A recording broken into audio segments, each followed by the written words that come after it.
abandonando a gestão setorial e, claro, que aí está incluída a segurança. Bom, vou falar um pouquinho da segurança para já entrar no meu modelo. Nós criamos essa alternativa e é isso que eu queria discutir aqui hoje. Pedindo desculpas pelos escorregões, né, gente? Mas foi inspiração. Se a gente leu errado, puxa a orelha. Efetivo da Guarda Civil. Olha aqui. Lembra que aqui estavam os livros, aqui tem tudo, tem teatro e também tem a Guarda Civil Metropolitana. E a distribuição dela no território do município. Gente, você me ajuda, você que fez essa parte. Ocorrência da justiça criminal na metrópole. Então, a gente chamou de metrópole visível aquela que o governo enxerga. E as cidades invisíveis que ele não enxerga. Ele não enxerga a Zona Norte, ele não enxerga a Zona Sul. Há uma diferença na obra do Milton entre o conceito de cidade e o conceito de urbano. A cidade é a materialidade concreta, visível. As ruas, as quadras, os prédios, esse conjunto que a gente enxerga, isso é a cidade. A cidade é material. O urbano é a qualificação da cidade que vai para além dela. Hoje o urbano invadiu o campo. Você pode morar lá no alto de Petrópolis, sentar na cidade e ter tudo aquilo que representa uma cultura urbana, uma civilização urbana. Então, o Brasil hoje é um país urbanizado. Então não tem sentido mais confundir a cidade com o urbano. Nós aqui falamos de cidades invisíveis, ou seja, materialidades que estão precárias e onde o que falta como materialidade ela não está. A cidade vira urbano, porque a partir do momento em que tudo que qualifica o modo de vida urbano existe na cidade, aquilo se urbanizou. Conceito, nós temos obrigação de tê-los, atualizá-los, modificá-los, nós temos que... Então, essa cidade, metrópole visível, as cidades invisíveis, corresponderia hoje na cidade de São Paulo aquilo que representa o centro expandido e a tradicional periferia. Então, essa metrópole visível, o que ela tem a dizer com relação à criminologia? Maior incidência de crime contra o patrimônio, vocês sabem disso? A gente mapeou. Concentração maior dos serviços públicos, nós mapeamos todos. Melhores condições para esporte, cultura e lazer do que o resto da cidade. Tudo isso está mapeado. Maior densidade policial, vigilância, portanto. Maior concentração de unidades policiais, civil, militar e da Guarda Metropolitana, e onde se encontram os bairros com o maior policiamento preventivo. Isso tudo está aqui. Então vai lá. Isso aqui nós pegamos uma ONG que tem lá em São Paulo, chamada... Esse é do Estadão. Mas a fonte, Estadão. Com todo respeito. Mas foi a única fonte que a gente encontrou. Furtos em 2011. Vou fazer distinção entre furto e roubo, o senhor sabe melhor que eu posso contar. Vai lá, gente. Furtos, centro. Roubo, já se expande mais. Vai lá. Rouba banco, claro. Olha, o território grita. Eu escrevi um texto chamado uma vez, o território grita. Só não ouve quem não quer. Pelo uso. Vai lá. Furto de veículos. Vai lá. Tudo que é patrimonial, é lá onde tem. Aqui eu botei os mapas. E é isso? Sequestro relâmpago, claro. Em Campinas é a mesma coisa, é só cidade do centro, do Cambuí.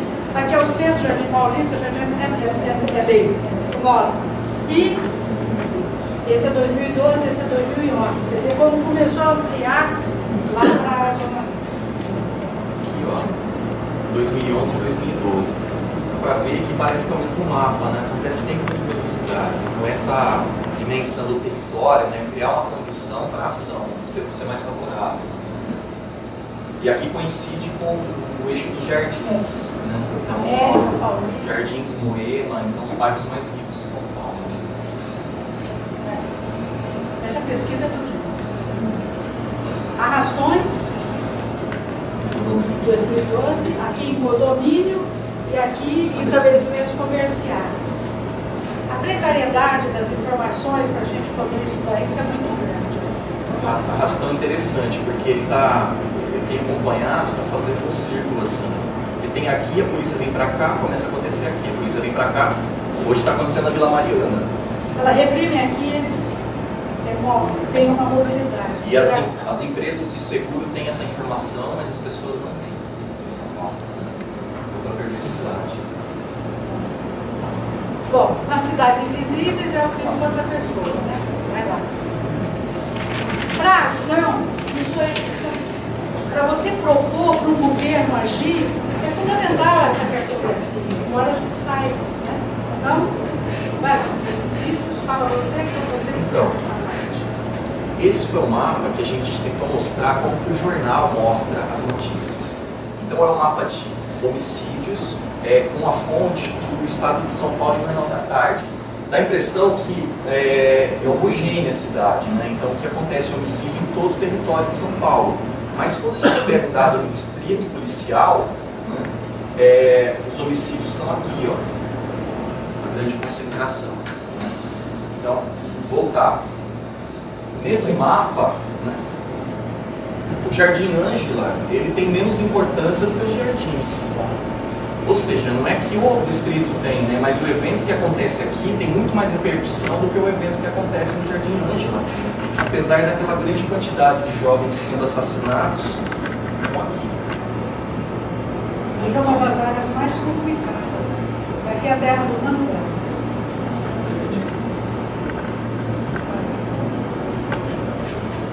Aí aqui é dado de IDP também, né?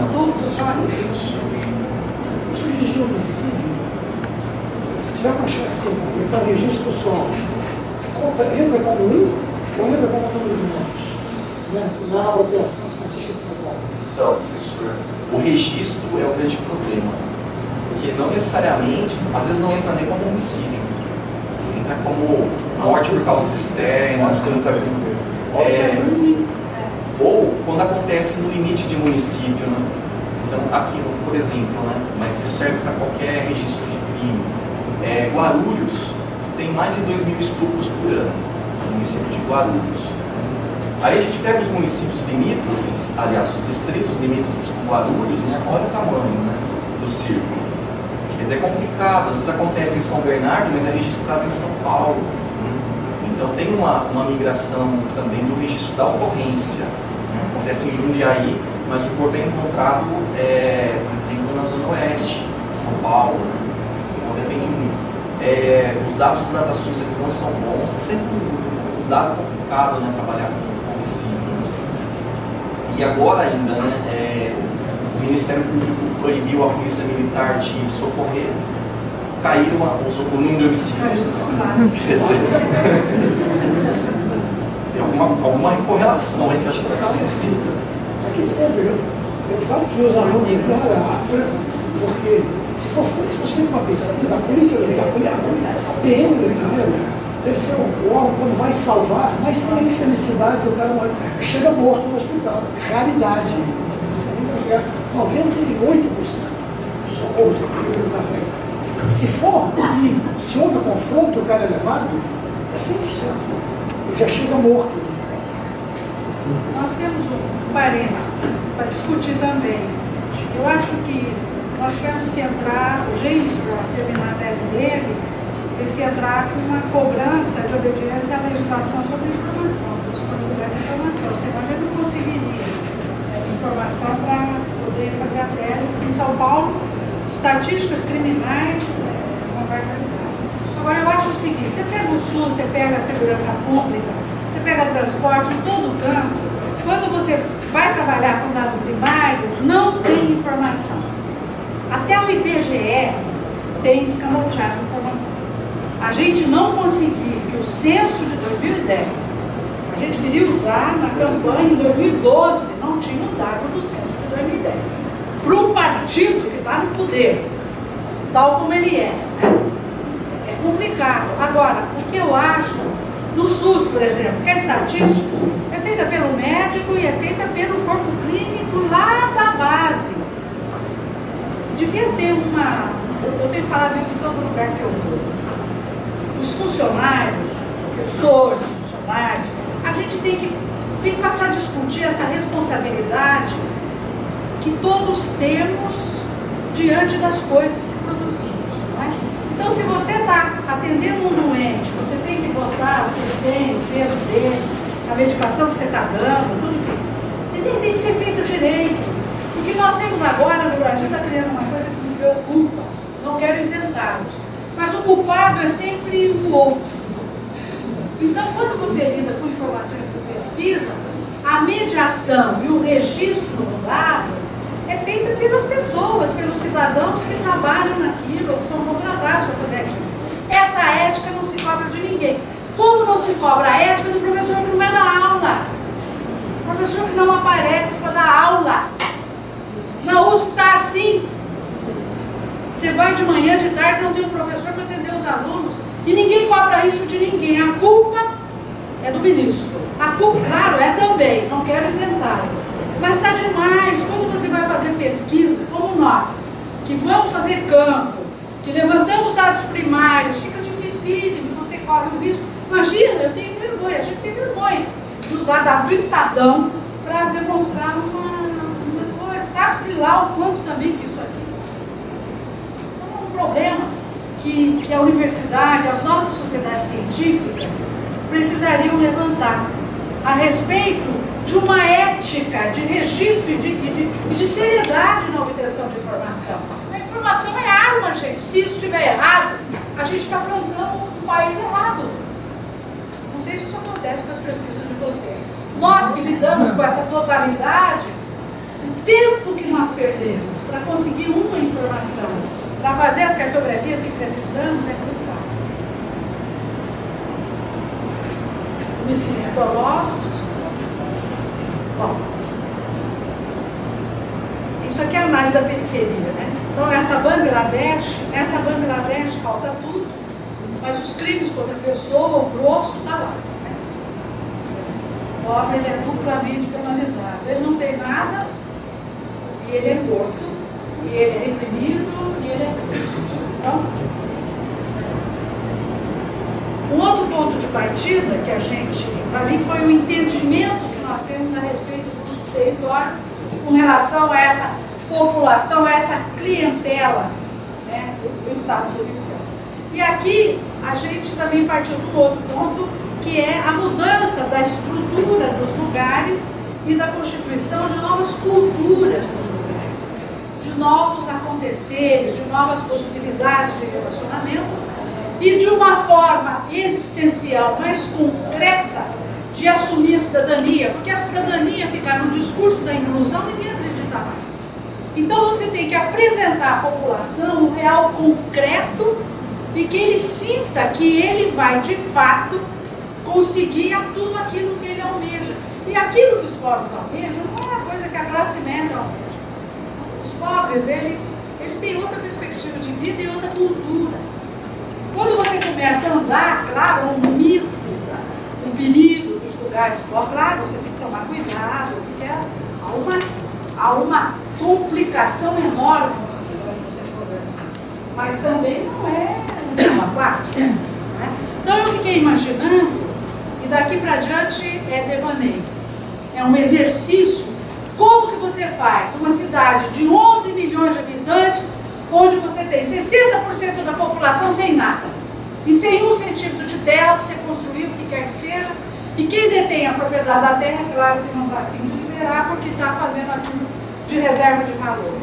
O Estado tem que agir forte, você tem que ter coragem política, e você tem que fazer uma reformatação na cidade para assumir o território usado de fato como categoria de análise e colocar perto das pessoas a sua casa, a sua creche, o seu hospital, a sua UPA, a sua AMA, o seu céu e tudo mais. São Paulo não tem jeito.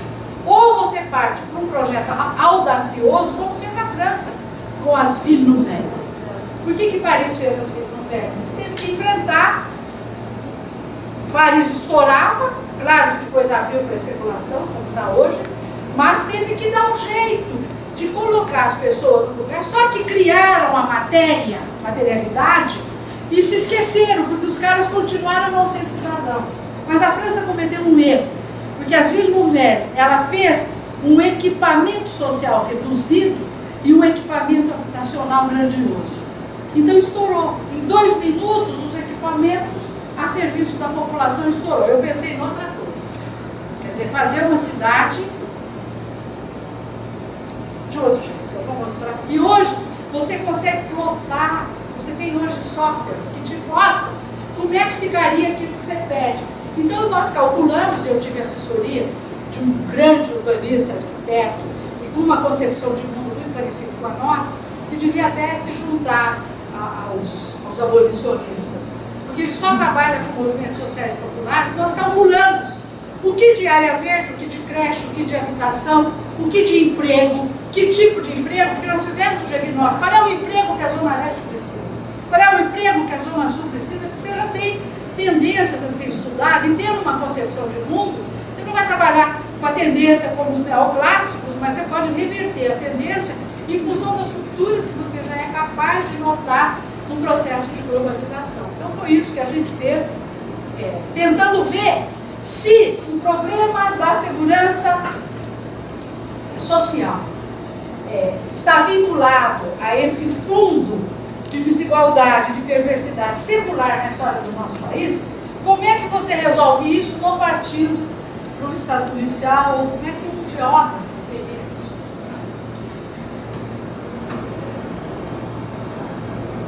Partindo do ponto de vista do planejamento territorial, nós criamos os tais complexos territoriais.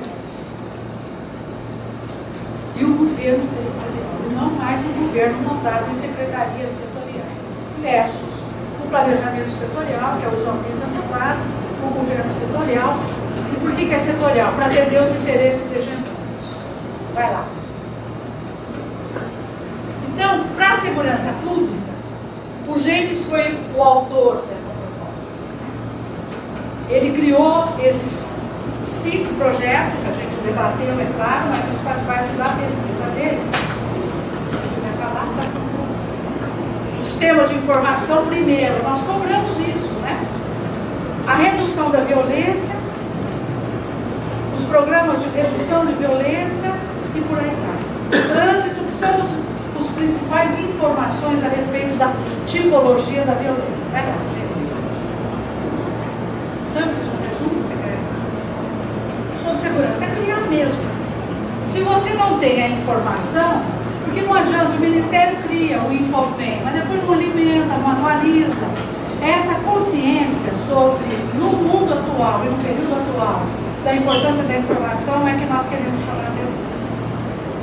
Por exemplo, a cidade de São Paulo, ela é uma cidade de milhões de pessoas, não há nenhum órgão do Estado que trabalhe na prevenção da violência nas periferias. Então, sempre quando chega é a polícia militar, e aí chega também da repressão. Então a gente pensou em nuclear em cada uma das subprefeituras núcleos de resolução de conflito, que não teria gente da segurança propriamente da perseguição clássica, da polícia, mas teria outros profissionais. E é interessante que esse pilar da proposta, que era central, ninguém quis discutir, né? Porque nem passa pela cabeça das pessoas uma visão de segurança que não seja apoiada em câmera de vigilância, em polícia militar, em comando ostensivo, em prisão. Estou falando de São Paulo. Então, mas esses núcleos, eles funcionariam, né? Não teriam sistema de informação que seria alimentado tanto pelas pessoas quanto pelas estatísticas oficiais, e deveria funcionar, né, atendendo demandas, né, mas também com planejamento de Estado. Teria um atendimento físico mesmo, né, como se fosse de balcão, né, que as pessoas poderiam procurar, né, no caso de aquela briga de vizinho, desentendimentos que, quando não há nenhuma mediação, isso acaba virando uma ocorrência policial rapidamente. Né. E a gente desenvolveu essa coisa da pedagogia cidadã, porque um projeto que eu estou trabalhando ele há muitos anos. Cheguei a mandar para perto pelo braço social. Ganhei. Quando eu vim assinar, o cara queria 20%.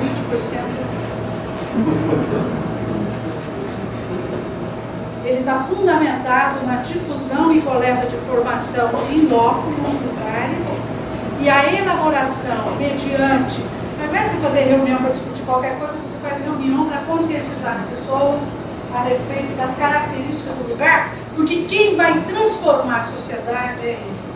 Então esse é o princípio da pedagogia. Redução da violência, é o princípio de jovens. Isso é assustador, né? Essa faixa etária que está preocupando, né? Então a gente imaginou algumas ações nesse sentido de prevenção. Aqui em 2011 foram 500 jovens nessa faixa etária assassinados nas ruas de São Paulo. 500. Quer dizer, o registro oficial, né, que o professor perguntou, aquilo que entrou como homicídio. No caso de uma chacina, houve 10 mortes, são 10 homicídios. O registro, quando feito, é feito assim, quando entra como homicídio nos distritos policiais.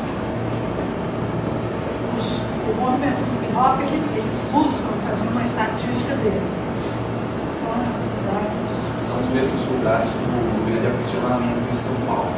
Esses que coincidem, né, com esses homicídios.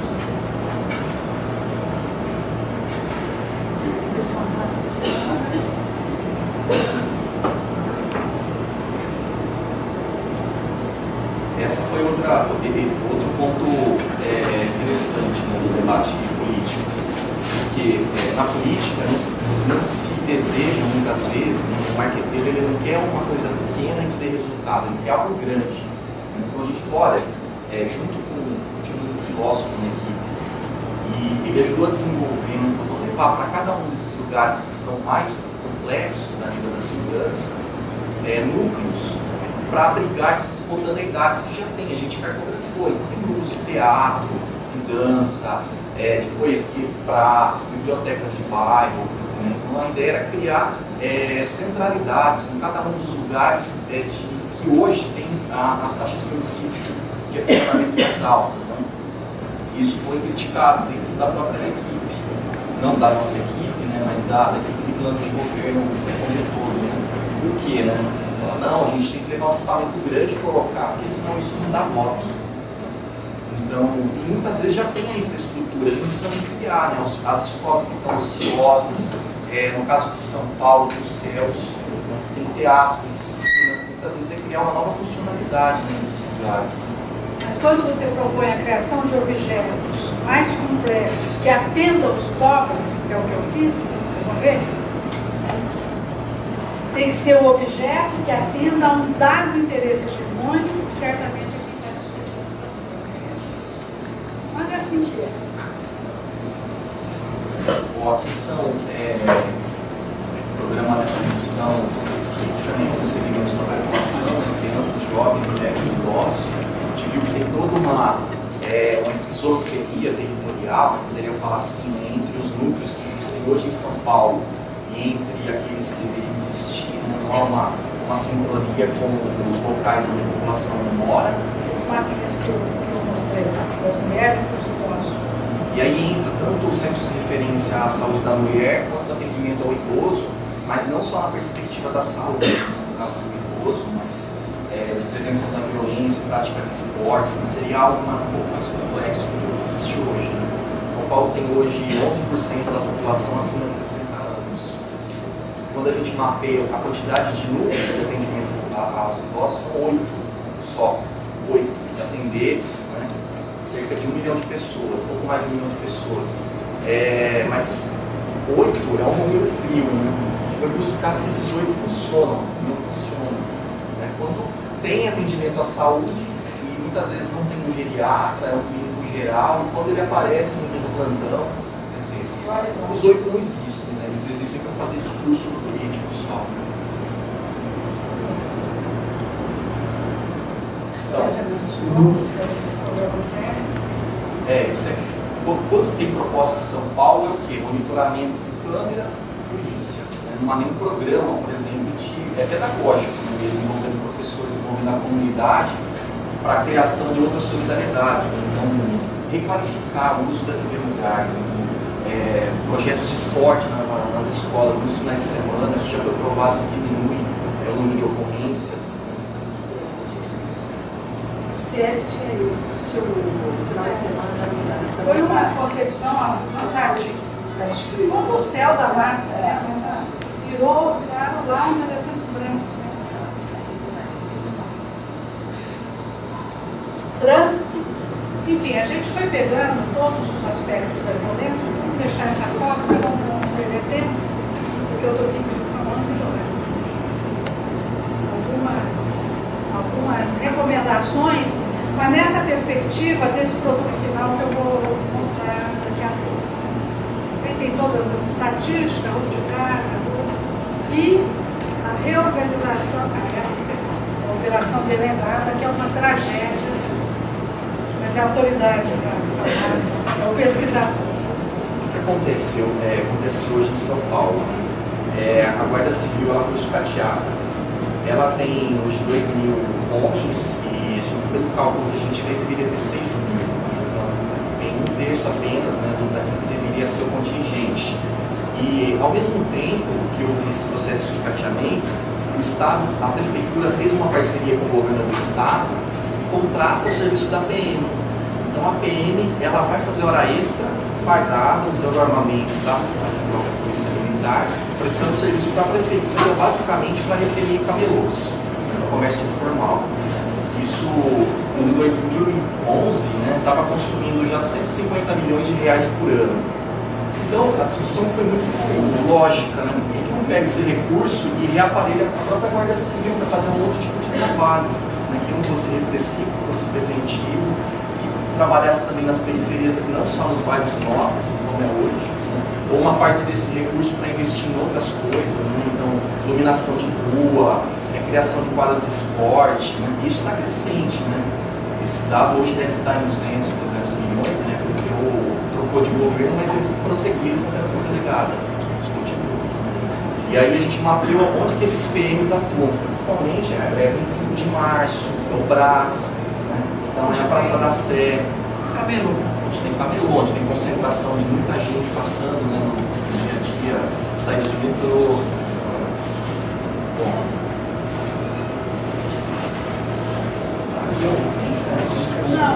Imaginamos que tipo de informação essa nova guarda que a gente imaginava deveria ter para atender a esses objetivos estratégicos centrais de gestão do território. Então, como cuidar de tudo isso na perspectiva territorial, considerando o território usado como território da existência e como direito que o cidadão tem de se proteger, de ter todos os serviços e de viver bem e ser feliz. Né? Então, pegamos tudo isso e criamos os complexos territoriais. Isso aqui é pura marketing, mas nem com isso eu consigo. De inovação, que adoro, né? E criatividade, que também adoro. E vamos lá, os complexos. O que nós fizemos? Pegamos toda essa análise territorial e identificamos conexões que já existem nesses territórios, independentemente da sua valoração como bem-estar, como disponibilização. Então eu tenho aqui marcas de lugares que eu posso agir. Olha como é engraçado. As maiores coletividades estão sempre lá naqueles lugares que são os mais carentes. Isso é óbvio, né? Vai lá. Depois, você pode limpar ainda mais aquela quantidade de bolinhas para ir verificando aonde que você tem que agir territorialmente de forma global, pegando tudo e dando a essas pessoas que a gente viu, essa população que tem todas as deficiências, aquilo que elas merecem e que nós estamos convencidos que as ações setoriais não resolverão o problema de São Paulo. São todos. Então não adianta você cuidar da creche e deixar. Então como fazer? Vai lá.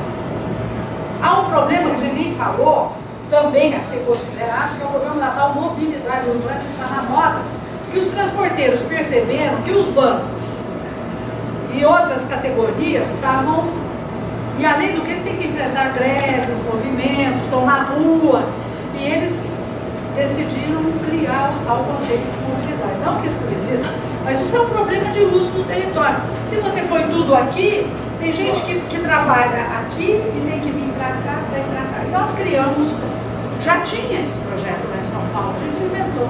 Projeto barato, de fácil resolutividade, tinha que mexer no trânsito e construir umas poucas obras de arte, viaduto, passagem, e resolveria, orçado, resolveria esse problema. E também me dá pistas de onde eu tinha que localizar os meus complexos territoriais para criar condição de resolver o problema de toda... Né? Então, nós acabamos identificando 1, 2, 3, 4, 5, 6, 7 complexos, envolvendo essa quantidade de população, aquela área e os quilômetros quadrados, porque eu queria plotar como totalidade de uso. Teria que fazer depois, como na cidade já fizeram, negociações. Eu me lembro, eu estava no conselho, representando a USP no conselho da empresa municipal de urbanização, da IBURB, e todo o processo de negociação que nós tivemos que fazer para rasgar a Faria Lima, com cada um dos habitantes, ou no prédio Martinelli, que foi restaurado, o Lúcio Kovarik escreveu até um livro sobre isso. Se você é capaz de fazer esse processo de negociação, como você não consegue montar uma negociação mais complexa para resolver? E numa tacada só você resolve muitos problemas nesses coletivos que teriam que ser criados, né?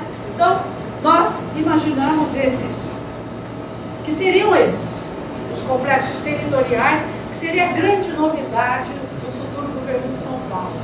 Aqui, do Jardim Ângela, Cachoeirinha, Zona Leste, com aquela quantidade de gente, a partir de estudos de centralidade e tudo mais, eu tirei um monte de mapa, mas seriam esses 7 áreas que, se o governo agisse, ele encararia o problema da desigualdade, resolveria o problema da alta centralidade, porque nós sempre consideramos o movimento do território como um todo. Para detalhei esse aqui.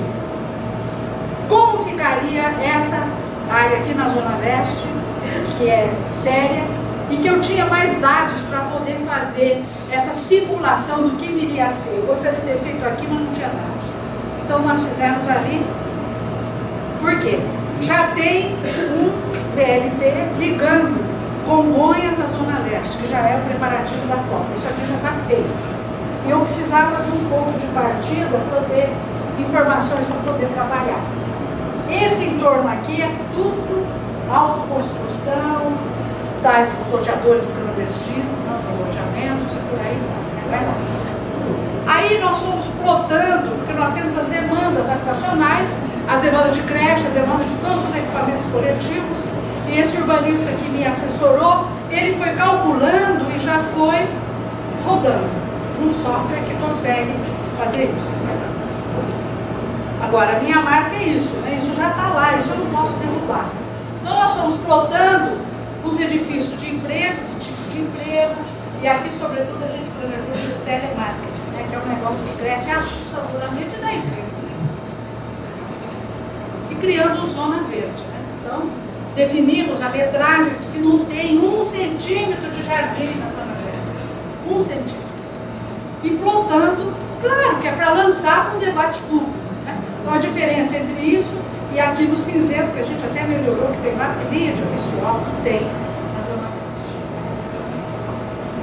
Projetamos que eles não fizeram as estações do VLT, inserida nesse contexto da cidade, e também iam apresentar sobre a especulação imobiliária. Só que ao invés dela fazer o que ela quer, ela vai fazer o que o Estado estuda e que seja de interesse dos cidadãos pelos quais ele tem a obrigação de zelar. Então é um outro tipo de controle que você tem possibilidade de fazer sobre a ação da construção civil e da especulação imobiliária. Aí, os edifícios de serviço, de emprego, o famoso VLT, que é o horror. Se um trem desse, agora eu vou falar. Eu falei distribuir paraquedinha individual, porque se essa porcaria quebra, isso aqui tem 15 metros de altura, eu tinha que correr, que nem estou botando aqui na verga.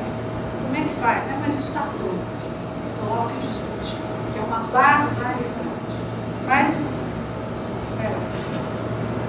então ficaria assim. Então, claro que eu queria... Os arquitetos não se interessaram, acho que eles pensam que eu sou louca. Os geógrafos jamais quiseram... Eu quero discutir, detalhar, ver se isso é viável para os cientistas políticos. Ninguém, vocês são os primeiros que me honram em ver essa proposta, que pode ser maluca, mas eu acho que não tem alternativa, porque eu tenho elementos para comprovar que isso é preciso, porque senão não se resolve.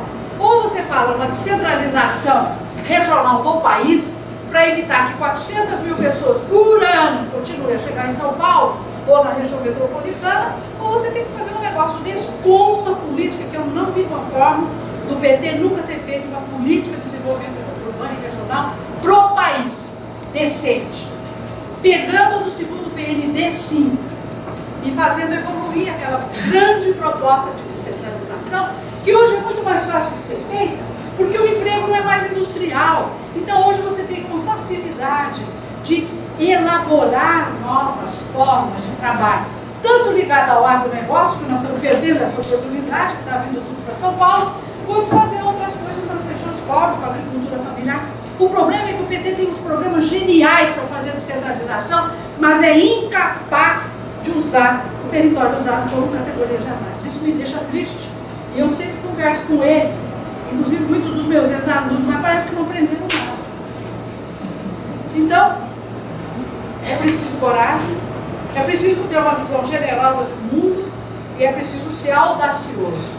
O curioso é que eles têm audácia para construir a ponte Rio-Niterói, para constituir um Porto Madeiro carioca, mas não tem audácia para construir algo que seja generoso para os povos, com a mesma dimensão desses grandes objetos que servem de interesse às empresas. E a gente tem que colocar isso assim porque é uma questão política que nós temos que discutir. Não é uma questão técnico-financeira, é uma questão política de uso do território.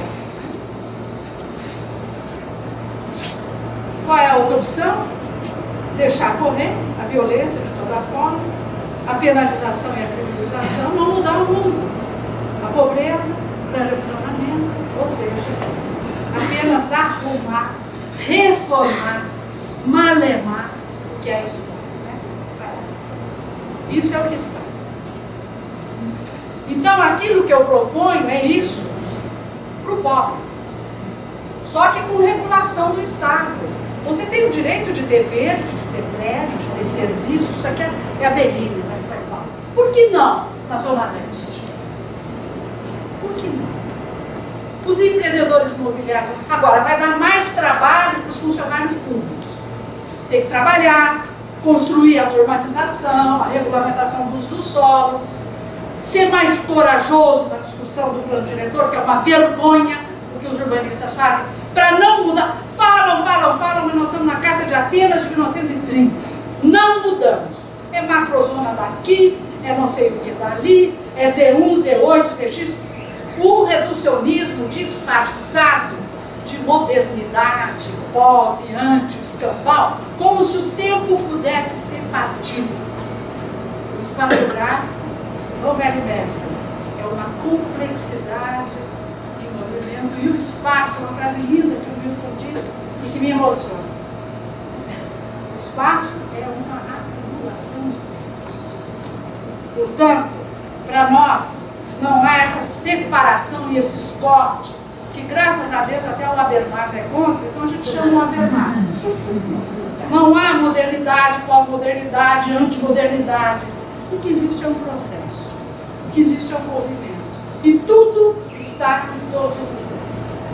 No centro de São Paulo, na Avenida Paulista, você tem o que há de mais moderno, o que há de mais atrasado.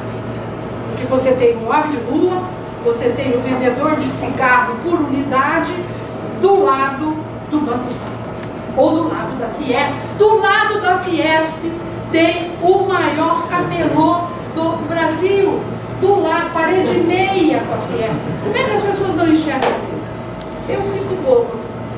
Então vamos lá. Ou é isso, ou é isso. Cabe ao povo paulistano escolher.